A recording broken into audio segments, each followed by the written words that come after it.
ইন্নাল হামদুলিল্লাহ ওয়াসসালাতু ওয়াসসালামু আলা রাসূলিল্লাহ। কোনো প্রকার ভূমিকা ছাড়াই, সময় কম যেহেতু, আল্লাহ তাআলার দরবারে শুকরিয়া আদায় করি যে আমাদেরকে আল্লাহ পবিত্র রজব মাসের শুরুতে আল্লাহর জন্য এক জায়গায় আসার ও বসার তৌফিক দান করেছেন, বলি আলহামদুলিল্লাহ। হাদিসে আছে ইজা দাখালা রজব, রাসূলুল্লাহ বলেন সাল্লাল্লাহু আলাইহি ওয়াসাল্লাম যখন রজব মাস প্রবেশ করত, ইয়াকুলু বলতেন আল্লাহুম্মা, বলেন বারিক লানা ফি রজবা ওয়া শাবান ওয়া বাল্লিগনা রমাদান। অর্থ হলো, হে আল্লাহ, তুমি রজব এবং শাবান মাসে আমাকে বরকত দাও এবং আমার হায়াতকে রমজান পর্যন্ত পৌঁছিয়ে দাও। সুবহানাল্লাহ। এটা সিজনাল দোয়া, 2 মাসের জন্য। রজব শুরু হয়েছে, শাবানে পড়ব, এরপরে আবার 1 বছর পরে দেখা হবে এই দোয়ার সাথে। অনেকে আবার অনলাইন স্কলার যারা বিভিন্ন ইউটিউব দেখেন, তারা কিন্তু বলবে যে এই দোয়া নাই, এ জয়ীফ, হাদিসে নাই, দুর্বল, জাল, এসব কথা আমরা কান দেব না। আমরা হলো ওলামায়ে কেরামের ডাইরেক্ট সুহবতে থেকে আমরা যেই দিন শিখবো, এটা আমল করব তো ইনশাআল্লাহ। আসলে বর্তমান ফিতনার জামানায় আহলে হাদিস নামে, আহলে কোরআন নামে অনেক ফিতনার সূচনা হয়েছে এই যুগে। এই জন্য মানুষ সঠিক দিন আমল করতে অনেক দ্বিধাগ্রস্ত হয়ে যায়। আমরা তাদের দিকে কান দিব না। ওলামায়ে দিন, বাস্তবে যারা আমাদের সাথে চলেন, যাদের সাথে আমরা চলি, তাদের থেকে দিন শিখবো আমরা, ঠিক আছে ইনশাআল্লাহ।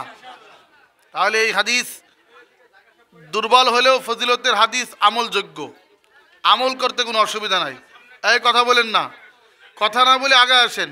লা ইলাহা ইল্লাল্লাহ, লা ইলাহা ইল্লাল্লাহ, জোরে লা ইলাহা, লা ইলাহা ইল্লাল্লাহ, লা ইলাহা ইল্লাল্লাহু মুহাম্মাদুর রাসূলুল্লাহ সাল্লাল্লাহু আলাইহি সাল্লাম। এই যে আমরা কালেমা পড়লাম, প্রত্যেকটা শব্দের বিনিময়ে কোরআন ও হাদিস যা আমরা শুনব, প্রতিটা ইলমের বিনিময়ে আল্লাহ তাআলা আমাদেরকে 1000 রাকাত নফল নামাজের সওয়াব দিবেন। বলেন সুবহানাল্লাহ। এটা আমল করি আর না করি, পৃথিবীর আর কোনো মজমায় এই সওয়াব আছে? আল্লাহর নবী আবু যর গেফারিকে বলতেছেন, তুমি যদি দিনী মজমা একটা ইলম শিখো, আমল করো আর না করো, তোমাকে এক এক কথার বিনিময়ে, এক একটি ইলমের বিনিময়ে 1000 রাকাত নফলের নেকি দেওয়া হবে। অথচ দেখেন, আমরা হাজারো গুনাহের মজলিসকে মূল্যায়ন করি। আল্লাহ আমাদেরকে তৌফিক দান করেন। রজব মাসের পরেই শাবান, তারপরে রমাজান। আল্লাহর নবী এক হাদিসে রওয়ায়াত করেন, রজবু শাহরুল্লাহ, রজব আল্লাহর মাস। রজব কার মাস? শাবানু শাহরি, শাবান আমি নবীর মাস। রমজানু শাহরু উম্মতি, রমজান আমার উম্মতের মাস। সুবহানাল্লাহ, রমজান আমার উম্মতের মাস। আর কোরআনে কারীমের মধ্যে আল্লাহ তাআলা বলেন, ইন্না ইদ্দাতাশ শুহুরি ইনদাল্লাহি ইসনা আশারা শাহরা ফি কিতাবিল্লাহি ইয়াওমা খালাকাস সামাওয়াতি ওয়াল আরদা। আল্লাহ তাআলা বলেন, যেদিন থেকে আমি আসমান জমিন সৃষ্টি করেছি, সেদিন থেকেই মাসের গণনা 12টা। কয়টা বলেন? 12টা মাস আমি আল্লাহ বানাইছি। সেটা চন্দ্রের হিসাবে হোক অথবা সূর্যের হিসাবে হোক, এই মাসের গণনা 12টা কে বানাইছেন? জোরে গণ আল্লাহ। মিনহা আরবাতুন হুরুম, এই 12টার মধ্যে 4টা সম্মানিত হারাম মাস বলা হয় আরবিতে। এই 4টা হারাম মাসের মধ্যে জিলকদ, জিলহজ, মুহররম একসাথে চলে গেছে। আর একটা হলো রজব মাস। জাহেলি যুগে রজব মাসে তারা কুরবানির মতো একটা পশু জবাই করত, তার নাম ছিল আতিরা। কি নাম ছিল? আতিরা। বলেন আতি। আল্লাহর নবী বলেন, লা ফারাআ ওয়ালা আতিরাতা ফিল ইসলাম। ইসলাম আসার আগে জাহেলি যুগে মূর্তির নামে তারা একটা পশু জবাই করত। ফারা বলা হয় যে এই পশুর পেটে যেটা হবে প্রথম বাচ্চা, এই প্রথম বাচ্চা মূর্তির নামে উৎসর্গ করত। মূর্তির নামে কি করতো বলেন? উৎসর্গ করত প্রথম বাচ্চাটা। তো এটাকে বলা হয়তো ফরা। আর আতিরা বলা হয়তো রজব মাসে তারা একটা পশু জবাই করত। এটা কুরবানির আমরা যেমন দিই এটার বিকল্প মনে করেন, এটাও তাদের মূর্তি এবং প্রতিমার নামে জবাই করতো। নাউজুবিল্লাহ। আল্লাহ রসুল ইসলাম আসার পরে বলে দিয়েছেন লা ফারআ ওয়ালা আতিরাতা ফিল ইসলাম। ইসলাম আসার পরে ফরা এবং আতিরা কোনো ধরনের জাহেরি কুসংস্কার চলবে না। যেরকম সুবহানাল্লাহ। ইসলাম এসেছে, আকিকা কুরবানি ইত্যাদি বিধান দিয়েছে, সুতরাং আর কোনো জাহিরি যুগের প্রথা মানতে হবে না। আজ দোস্ত, শিরকের কারণে আমাদের আমল ধ্বংস হয়ে যায়। যা আমল করি শিরিকের বীজ থাকলে, প্রয়োজন থাকলে পুরা আমল, পেঁয়াজের বস্তা যেমন পচে, আমলের বস্তা পয়সে একদম শেষ হয়ে যাবে যদি কিসের প্রয়োজন থাকে? শিরিকের প্রয়োজন থাকে। এজন্য আল্লাহ রসুলকে আল্লাহ পাক হাদিয়া দিয়েছেন মেরাজের রাতে 3টা। কয়েকদিন আগেও আমি বলেছিলাম আল্লাহ পাক দুনিয়া থেকে পৃথিবীর কোনো নবীকে এত দূরে নিয়ে যান নাই যত দূরে আমাদের হাবিব সাল্লাল্লাহু আলাইহি সাল্লামকে নিয়ে গেছেন। কি বলেন, ঠিক কিনা? পৃথিবীর থেকে এত দূরে কোনো নবীকে আল্লাহ পাক নেন নাই, আমাদের নবীকে নিয়েছেন। এরকমই এক রজব মাসের 27তম তারিখের দিবাগত রাতে আল্লাহর নবী ঘুমাইছিলেন উম্মে হানির ঘরে। উম্মে হানিকে রসুলুল্লাহর চাচাতো বোন। আল্লাহ নবী চাচাতো বোন আবু তালেবের কন্যা। কার কন্যা?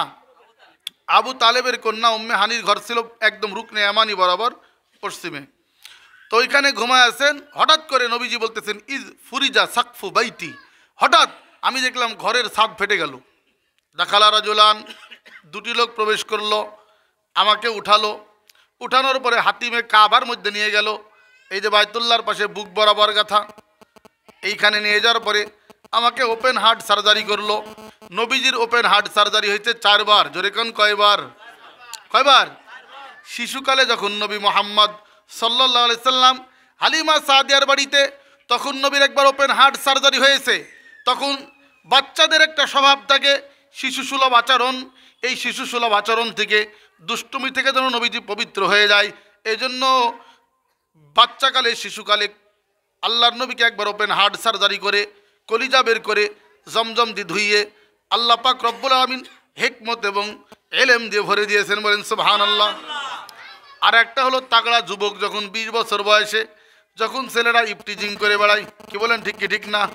যখন ছেলেরা বিভিন্নভাবে মেয়েদের পিছনে ঘুরে যৌবনের মাতলামি পাগলামির মধ্যে ব্যস্ত থাকে, তখন আল্লাহর নবীকে আল্লাহ পাক আর একটা ওপেন হার্ট সার্জারি করেছেন, যাতে যৌবনের তামাম গুনাহ থেকে আমার আপনার নবীকে পুত পবিত্র করা যায়। যেরকম সুবহানাল্লাহ। আর একটা ওপেন হার্ট সার্জারি করেছেন যেদিন আল্লাহ পাক এলমে ওহী দান করেছেন, যেদিন আল্লাহ পাক জিব্রাইল দ্বারা গারে হেরার মধ্যে ইকরা বিসমি রাব্বিকাল্লাযী খলাক নাজিল করেছেন, সেদিন ওপেন হার্ট সার্জারি করে নবীর দিলকে আসমানি বাণী গ্রহণ করার যোগ্যতা দান করেছেন। বলেন সুবহানাল্লাহ। 4 নম্বর হলো এইটা, যেদিন আল্লাহর নবীকে উর্দু জগতে বিশাল এক সফর করাবেন, মহাকাশ পাড়ি দিয়ে, গ্যালাক্সি পাড়ি দিয়ে, 7 আসমান পাড়ি দিয়ে আরো সে মোয়াল্লা পর্যন্ত জান্নাত জাহান্নাম দেখাবেন। সেদিন আল্লাহ পাক রব্বুল আলামিন নবীর 4র্থবার ওপেন হার্ট সার্জারি করেছেন। সুবহানাল্লাহ। এই হলো 4র্থবার রসুলকে হাতিমে কাবার মধ্যে শোয়ে কলিজা বের করে জমজম দিয়ে ধোয়ে সেট আপ করে দিয়েছেন। আর এখান থেকে বুরাক নিয়ে আসছেন। বুরাক হলো দাব্বাতুন আবিয়াজ ফাওকাল হিমারি দুনাল বগল। এটা হলো খচ্চর থেকে ছোট, গাধার থেকে একটু বড়, এইরকম সাদা ধবধবে প্রাণী। আর বুরাক বলা হয় বারকুন থেকে বিজলির গতিতে, কারেন্টের গতিতে চলতো, আলোর গতিতে। 1,86,000 বর্গমাইল গতি আলোর, ঠিক কিনা? এইরকম গতিতে 2 কদমে 1 মাসের পথ বাইতুল মুকাদ্দাসে নিয়ে গেছেন। সুবহানাল্লাহ। আমি কয়েকদিন আগে মনে হয় বিস্তারিত বলেছিলাম, তারপরে আবার স্মরণ করায় দেওয়ার জন্য বলতেছি। এই সফরটা ছিল রসুল্লাহর জীবনের একটা অনেক বড় সান্ত্বনার সফর। কারণ আল্লাহর নবী জন্মের আগেই পিতা আব্দুল্লাহ মারা গেছে। জানেন কি জানেন না?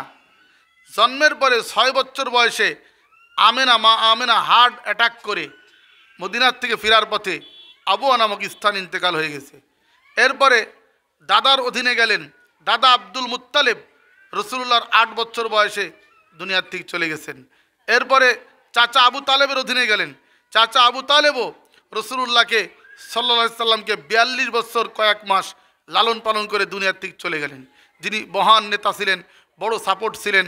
এমনকি মক্কার বড় বড় কাফেররা রসুলকে কিছু বলার আগে ভয় পাইতো যে আবু তালেবের মতো নেতা আছে, মোহাম্মদকে কিছু বলতে হলে আমাদেরকে ভাবতে হবে।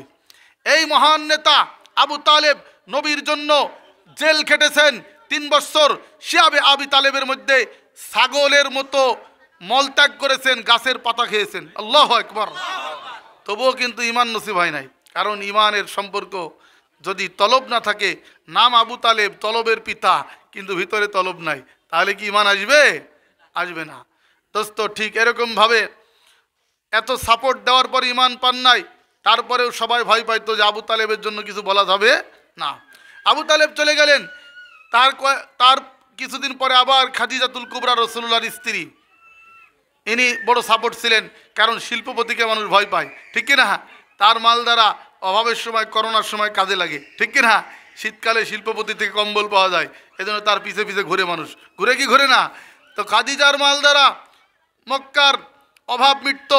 এই জন্য খাদিজার ভয়েও কেউ কিছু বলতো না যে একটা বিশাল শিল্পপতির স্বামীরে কিছু বলা যাবে, বললে আমাদের ত্রাণ বন্ধ হয়ে যাবে।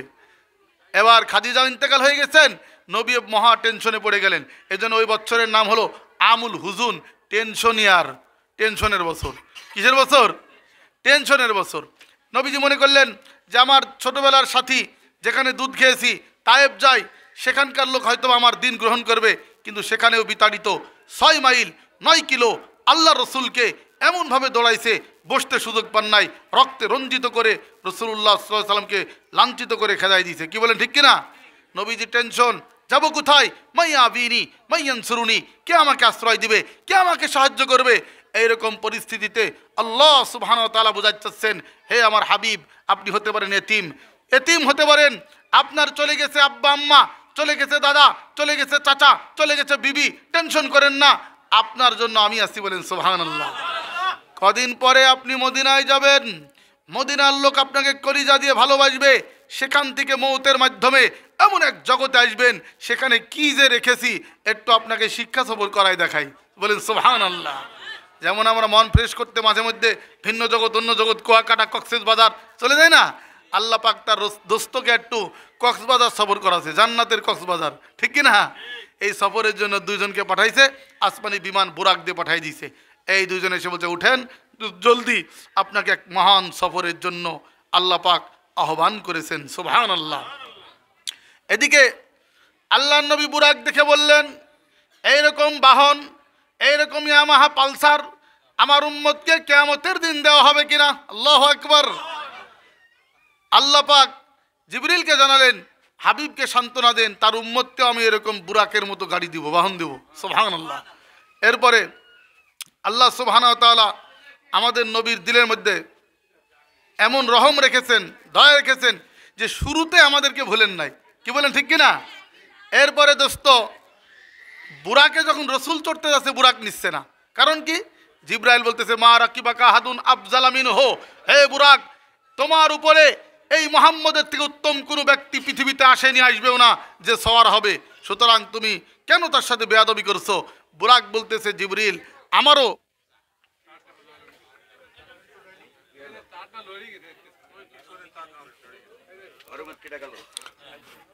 এইসব যাওয়াজে বন্ধ করে দেন না, ঠিক করে দেন,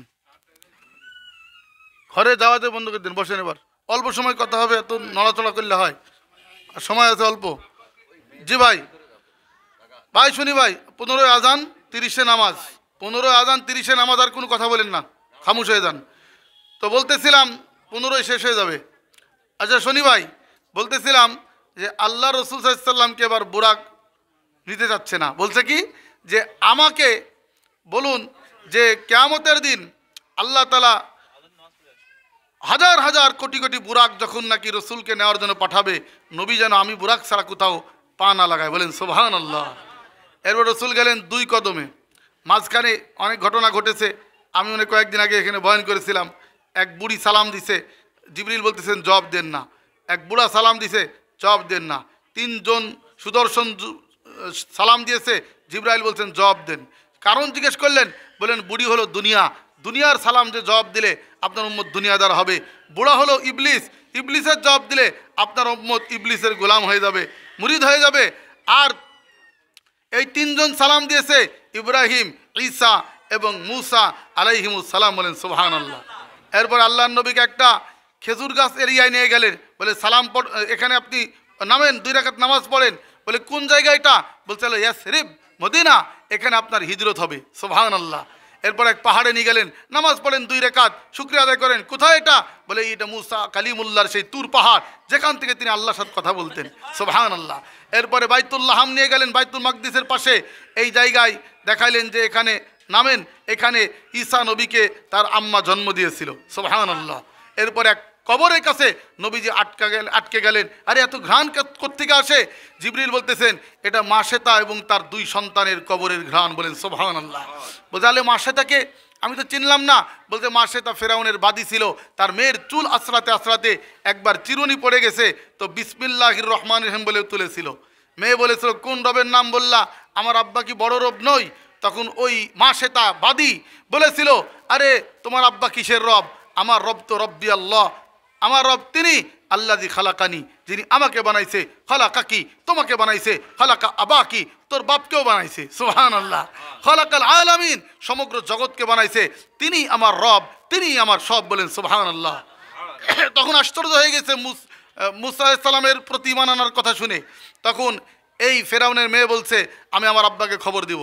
যাই বলছে ইয়া আবাতা, হে আব্বাজান, আখবারাতনি মাশেতা, মাশেতা আমাকে খবর দিয়েছে আন্না লাহা রাব্বাহা, তার নাকি এক রব আছে, আল্লাযী খালাকাহা, যে তাকে বানাইছে, খালাকানি, আমাকেও বানাইছে, খালাকাকা, আপনাকেও বলে বানাইছে, খালাকাল আলামিন, সমগ্র জগৎকে বানাইছে। আল্লাহু আকবার। ঈমান আরো চাঙ্গা হয়ে গেছে। ডাক দিয়েছে মাশেতা, আমার ঘরের চাকরানি হয়ে আমার ঘরে ডাকাতি, তুমি আমার সাথে 2 নম্বরই আর নুন খেয়ে নিমো খারামি, আমাকে কি রব মানো না? তখন মাশেতার ঈমান আরো চাঙ্গা হয়ে গেছে। বলছে না, আমি আমার রবকে রব মানি। সুবহানাল্লাহ। বলছে ডেকচিতে তেল এনে, ফুটন্ত তেলের মধ্যে তার 2 সন্তান ছিল, একটা দুধের সন্তান, একটা পায়ে হাঁটা সন্তান, কোলের সন্তান। এই 2 সন্তানের একজনকে ফেলে দিয়েছে। মাশেতা কাঁদতেছে। ফেরাউন বলছে এখনো ফিরে আসো, এখনো ফিরে আসো। মাশেতা বলছে এর জন্য কাঁদছি না, কাঁদছি এরকম হাজারো সন্তান থাকলে আল্লাহর জন্য আমি কুরবান করে দিতাম। সুবহানাল্লাহ। আর এক সন্তানকে ফেলে দিয়েছে। 2 সন্তান ওই ফুটন্ত তেলের মধ্যে জ্বলে সারখার হয়ে বলতেছে ইয়া উম্মাহ, আম্মা জান ইসবিরি, সবর করেন, লা তাতাজালজালি, পা যেন ফসকায় না যায়, ফাইন্নাকা আলাল হাক্কে, আপনি সত্যের উপর আছে, আপনি সত্যের উপর আছেন, সানাজমা ফিল জান্নাতি ইনশাআল্লাহ, ও চিরে আমরা জান্নাতে দেখা হবে। সুবহানাল্লাহ। সঙ্গে সঙ্গে মাশেতা আসমানের দিক তাকায় কাঁদতেছে। ফেরাউন বলছে তোমার দিলের কোনো আশা আছে কি, বলো কেন কাঁদতেছো? বলছে হে ফেরাউনের জন্য কাঁদতেছি যে আল্লাহ তুমি আসমানওয়ালা, আরশের মালিক, এরকম হাজারো ফেরাউন নারাজ হয়ে যাক তাতে আমার যায় আসে না, কিন্তু আসমানের মালিক তুমি যেন নারাজ হয়ে যাও না। বলেন সুবহানাল্লাহ। আল্লাহ তুমি যেন আসমান থেকে নারাজ হয়ে যায় না। আর আমার একটি আশা হলো এই যে আমার 2 সন্তান সহ আমার হাড্ডি মাংস চর্বি যাই থাক বাইতুল মুকাদ্দাসের পাশে দাফন করে দিও। সুবহানাল্লাহ। সেখান থেকে ঘ্রাণ আসছে 2500 বছর পরে। আল্লাহর নবী জিবরিলকে বলতেছেন এই ঘ্রাণ কতদিন থাকবে? বলছে ইলা ইয়াউমিল কিয়ামা, কিয়ামত পর্যন্ত এই সুঘ্রাণ থাকবেই। বলেন সুবহানাল্লাহ। আল্লাহ রসুলকে এখানে দেখছেন যে লক্ষ লক্ষ নবীদের আত্মা চলে আসছে। জিবরিল বলতেছেন আপনি এখানে ইমামতি করেন, ইমামতি করে সবার ইমামুল মুরসালিন পদ নিয়ে চলে যান। সুবহানাল্লাহ। ইমামুল মুরসালিন হিসাবে আপনাকে আল্লাহ পাক আজকে এই পদ বাস্তবায়ন করাবে। ইমামতি করলেন 2 রাকাত নামাজের। এরপরে পাত্র আনা হলো দুধের, মদের, মধুর। নবীজি দুধ গ্রহণ করলেন। জিবরিল বলতেছেন আসাবতাল ফিতরা, আপনি সঠিক গ্রহণ করেছেন। সুবহানাল্লাহ। এখান থেকে হলো মেরাজ, স্বয়ংক্রিয় সিঁড়ির মাধ্যমে প্রথম আসমানে নক করেছেন। ভিতর থেকে বলছে মানান্তাকে, জিবরাইল আমি, মাম্মাকা, সাথে কে, মোহাম্মদ বিন আবদুল্লাহ সাল্লাল্লাহু আলাইহি ওয়াসাল্লাম, হাল উজিনা লাহু, তার কি গেট পাস আছে? বলে আর গেট পাস মানে তাকে তো নিতে আমাকে পাঠাইছে। সুবহানাল্লাহ। ফাফুতি হাল বাব, দরজা খুলে গেছে। ফাইদা আদম আলাল কুরসি, আদম আলাইহিস সালাম এরকম চেয়ারে বসা, প্লাস্টিকের চেয়ারে না, তো বসা আছে। আর ডাইনে দেখছে অনেক জান্নাতি ছেলেরা, বামে জাহান্নামী সন্তানরা, ডানের সন্তানরা সুন্দর একদম ঝকঝকে চকচকে উজ্জ্বল দেখে হাসছেন। বামের দিক তাকায় কাঁদছেন। বললেন যে এরা জাহান্নামী সন্তান, এরা জান্নাতি সন্তান। সালাম দিলেন বাবাকে, আব্বাও তাকে অভিবাদন জানালেন, মারহাবা দিলেন, মারহাবা বিল ইবনি সালেহ, নবী সালেহ, এভাবে তাকে মারহাবা দিলেন। দ্বিতীয় আসমানে ঈসা ইয়াহইয়া দুই খালাতো ভাইয়ের সাথে দেখা। তৃতীয় আসমানে ইউসুফ আলাইহিস সালামের সাথে দেখা। চতুর্থ আসমানে ইদ্রিস আলাইহিস সালামের সাথে দেখা। পঞ্চম আসমানে হারুন আলাইহিস সালামের সাথে দেখা। ষষ্ঠ আসমানে মূসা আলাইহিস সালামের সাথে দেখা। ওনারা সবাই বললেন ভাই মারহাবা মারহাবা মারহাবা। কিন্তু শেষ আসমানে ইব্রাহিম খলিলুল্লাহ বলেন সুবহানাল্লাহ।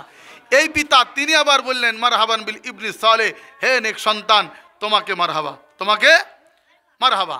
এভাবে মারহাবা দিয়ে ইব্রাহিম সাল্লাম বললেন, হে আমার সন্তান মোহাম্মদ, তোমার উম্মতকে একটা সংবাদ দিবে, জান্নাতের জমিন বিশাল প্রশস্ত, সেখানে যত পারে দুনিয়ার থেকে গাছ লাগায় আসুক। আল্লাহ নবী বললেন যে কিভাবে গাছ লাগাবে? তো ওই সময় হযরত ইব্রাহিম সাল্লাম বললেন সুবহানাল্লাহ, বলেন সুবহানাল্লাহ, আলহামদুলিল্লাহ, লা ইলাহা ইল্লাল্লাহ, আল্লাহু আকবার। এটা যত পড়বে তত জান্নাতের জমিনে গাছ লেগে যাবে। সুবহানাল্লাহ। এরপরে আরও অনেক ঘটনা আছে, আমি শর্ট করে দিচ্ছি। আল্লাহ তাআলা জিজ্ঞেস করলেন, হে আমার হাবিব, আমার জন্য আপনি কি নিয়ে এসেছেন?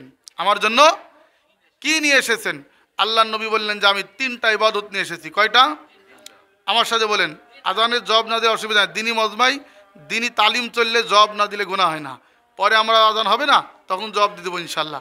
বলেন আত্তাহিয়াতু লিল্লাহি ওয়াসসালাওয়াতু ওয়াত-তাইয়্যিবাতু। আয় আল্লাহ, আপনার জন্য আমার আর মৌখিক ইবাদত, শারীরিক ইবাদত, আর্থিক ইবাদত, 3 প্রকার ইবাদত আল্লাহ তোমার জন্য হাদিয়া নিয়ে এসেছি। বলেন সুবহানাল্লাহ। আল্লাহ খুশি হয়ে বলতেছেন, দোস্ত আপনাকেও আমি 3টা গিফট করব। আসসালামু আলাইকা, বলেন আসসালামু আলাইকা আইয়ুহান নাবিয়্যু ওয়া রাহমাতুল্লাহি ওয়া বারাকাতুহু। আমার পক্ষ থেকে সালাম, রহমত আর বরকত আপনাকে হাদিয়া দিলাম। সুবহানাল্লাহ। আমার পক্ষ থেকে সালাম, রহমত, বরকত, 3 জিনিস আপনাকে আমি হাদিয়া দিলাম। আল্লাহর নবীর এই কথোপকথন দেখে ফেরেশতারা বলতে সাংঘাতিক ব্যাপার, এ কি পাওয়ারফুল নবী রে, দুনিয়ার জগৎ ত্যাগ করে আরশ পর্যন্ত চলে আসছে, আর নবীর সাথে এইভাবে এত সুন্দর আল্লাহর সাথে হৃদ্যতা। এই নবী তো পাওয়ারফুল নবী, শেষ নবী, আখেরি নবী।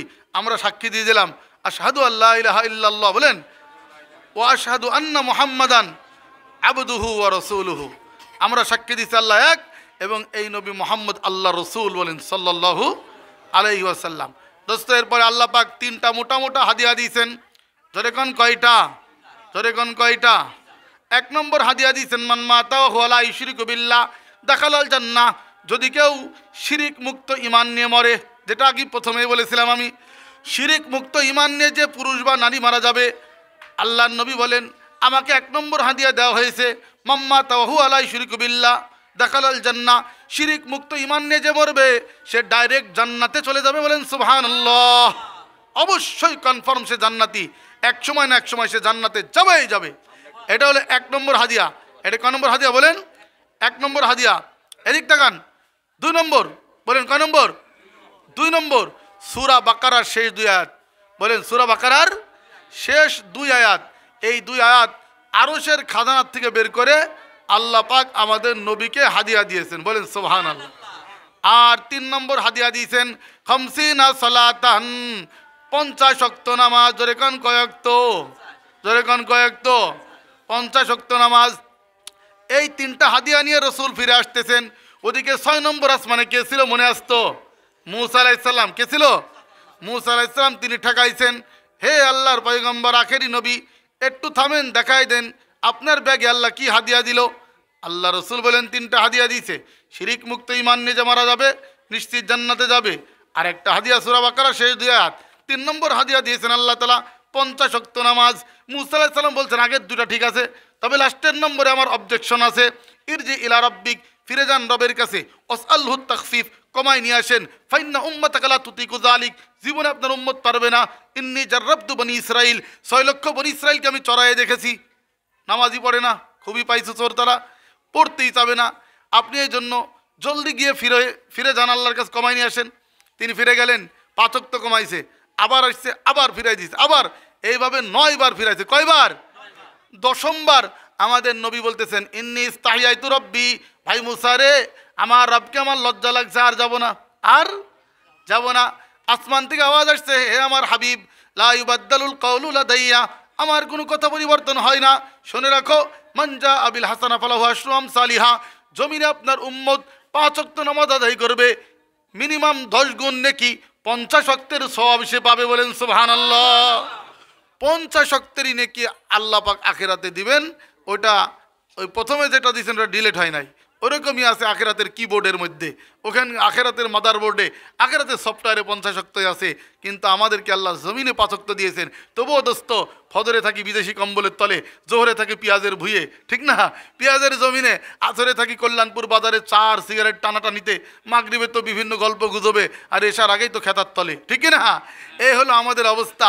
অথচ দোস্ত, নামাজ ছাড়া ইসলাম নাই। বলেন নামাজ ছাড়া।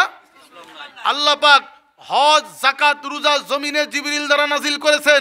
নামাজ দেওয়ার জন্য রসুলকে ডেকে জিবরাইল এবং মিকাইল দ্বারা আরশে ডেকে সামনে বসায় দিয়েছেন। তাহলে নামাজ ছাড়া ইসলামে অবস্থান আছে? ইসলাম এবং কুফরের মধ্যে পার্থক্যকারী নামাজ। যার নামাজ নাই, ইসলাম নাই। ইমাম আহমদ ইবনে হাম্বল বলছেন, ইসলামী রাষ্ট্র থাকলে বেনামাজিকে হত্যা করে দাও। আমাদের ইমাম আওয়ারিবা বলছে, হত্যা করার দরকার নাই, কুষ্টিয়া জেলা কারাগারে বন্দি রাখো, তওবা করলে ফেরত জামিন দাও। আজকে দোস্ত, উম্মতের মধ্যে নামাজের কি হাল! মহিলাদের তো নামাজের টাইমের ঠিক নাই, ওয়াক্ত কখন আসে যায় কোনো জানে না, দেখা দেখি পড়ে। আবার অনেক মহিলা আছে 2-3 ওয়াক্ত একসাথে পড়ে। এইভাবে নামাজ পড়া কবিরা গুনাহ, পড়েও জাহান্নামের আযাব ভোগ করতে হবে কাজা আদায় করে। এই জন্য দোস্ত, নামাজ আমরা সঠিক টাইমে পড়বো তো ইনশাআল্লাহ। প্রতিটা শব্দ, নামাজের প্রতিটা শব্দের আল্লাহ জবাব দেয়। হযরত আলী রাদিয়াল্লাহু বলতেছেন, তুমি যদি চাও তোমার রবকে কল করতে, রবকে মোবাইল করবে, তাহলে নামাজে দাঁড়ায় যাও। বলেন সুবহানাল্লাহ। আর যদি চাও তোমার রব তোমার সাথে মোবাইল করুক, তুমি খালি রিসিভ করে কথা বলবে, তো কোরআন পড়তে বসে যাও। সুবহানাল্লাহ। তাহলে নামাজের মাধ্যমে হাদিসে কুদসিতে আছে, আমি যখন বলি আলহামদুলিল্লাহি রাব্বিল আলামিন, আল্লাহ পাক বলেন হামিদানি আব্দি, বান্দা প্রশংসা করেছে। আমি বলি আর রহমানির রহিম, আল্লাহ পাক বলেন যে মজ্জাদানি আব্দি, বান্দা আমার বড়ত্ব বয়ান করেছে। আমি বলি আর রহমান মালিক ইয়াউমিদ্দিন, আল্লাহ তাআলা বলেন আসনা আলাইয়া আব্দি, বান্দা আমার গুণকীর্তন করেছে। বলেন সুবহানাল্লাহ। এরপরে আল্লাহ তাআলা বলেন বান্দা কি চাও, তো আমরা তখন বলি হেদায়েত চাই আল্লাহ। তো আল্লাহ তাআলা লাস্টে জবাব দেন, শর্ট করে দিচ্ছি, ওয়ালি আব্দি মা সাল, বান্দা যা চাইলো দিয়ে দিলাম। সুবহানাল্লাহ। এই জন্য এই হেদায়েতের দরখাস্তটা শুদ্ধ হতে হবে না? সহি শুদ্ধ দরখাস্ত না হলে চাকরি পাওয়া যায় না, ছিঁড়ে ফেলে। তো নামাজ যদি শুদ্ধ না হয়, এটাও এরকম পুরানা কাপড়ের মতো মুখে নিক্ষেপ করবে, নাউজুবিল্লাহ। এই জন্য এই নামাজ সুন্দর শিখতে হলে শুধু ওয়াজ শুনে জীবনে শেখা যাবে না। এই জন্য আল্লাহর রাস্তায় যাইতে হবে। আগামী ইজতেমার 31 তারিখ থেকে চিল্লায় চলে যেতে হবে। তাহলে দেখবেন যে মসজিদে বারবার আপনাকে এই কথাগুলি শেখানো হবে। অন্তত 2-4টা সূরা শিখে বাড়িতে আসা যাবে, ঠিক কিনা বলেন? আল্লাহ আমাদের তৌফিক দান করেন। ওয়া আখিরু দাওয়ানা আনিল হামদুলিল্লাহি রাব্বিল আলামিন।